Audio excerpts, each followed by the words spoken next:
రాష్ట్రంలోని పాఠశాలల అభివృద్ధికి భారీగా నిధులు విడుదల చేసింది ప్రభుత్వం. 1,011,65 లక్షలతో స్కూల్ ప్రాజెక్టులకు ఆమోదం తెలిపింది. 11 ఇంటిగ్రేటెడ్ స్కూల్ కాంప్లెక్స్ల నిర్మాణానికి గ్రీన్ సిగ్నల్ ఇచ్చింది.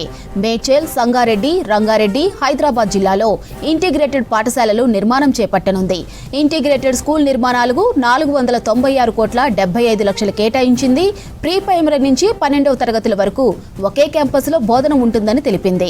17 ప్రభుత్వ పాఠశాలల అప్గ్రేడేషన్కు 364,60 లక్షలు కేటాయించింది. ఓఆర్ఆర్ పరిధిలోని 164 పాఠశాలల్లో 501 అదనపు క్లాస్ రూమ్స్ నిర్మాణం చేపట్టనుంది. ఒక్క క్లాస్ రూమ్కు 30 లక్షలు ఖర్చు చేయనుంది. మొత్తం 150,30 లక్షలతో పాఠశాలలో అదనపు క్లాస్ రూమ్ల నిర్మాణం చేపట్టనున్నట్టు ఉత్తర్వులు జారీ చేశారు విద్యాశాఖ సెక్రటరీ యోగితారాణి. రాష్ట్రంలోని పాఠశాలల అభివృద్ధికి భారీగా నిధులు విడుదల చేసింది ప్రభుత్వం. 1,011,65 లక్షలతో స్కూల్ ప్రాజెక్టులకు ఆమోదం తెలిపింది. 11 ఇంటిగ్రేటెడ్ స్కూల్ కాంప్లెక్స్ల నిర్మాణానికి గ్రీన్ సిగ్నల్ ఇచ్చింది. మేడ్చల్, సంగారెడ్డి, రంగారెడ్డి, హైదరాబాద్ జిల్లాలో ఇంటిగ్రేటెడ్ పాఠశాలలు నిర్మాణం చేపట్టనుంది.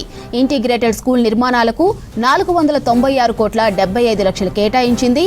ప్రీ ప్రైమరీ నుంచి 12వ తరగతుల వరకు ఒకే క్యాంపస్లో బోధన ఉంటుందని తెలిపింది. 17 ప్రభుత్వ పాఠశాలల అప్గ్రేడేషన్ కు 364,60 లక్షలు కేటాయించింది. ఓఆర్ఆర్ పరిధిలోని 164 పాఠశాలల్లో 501 అదనపు క్లాస్ రూమ్స్ నిర్మాణం చేపట్టనుంది. ఒక్క క్లాస్ రూమ్ కు 30 లక్షలు ఖర్చు చేయనుంది.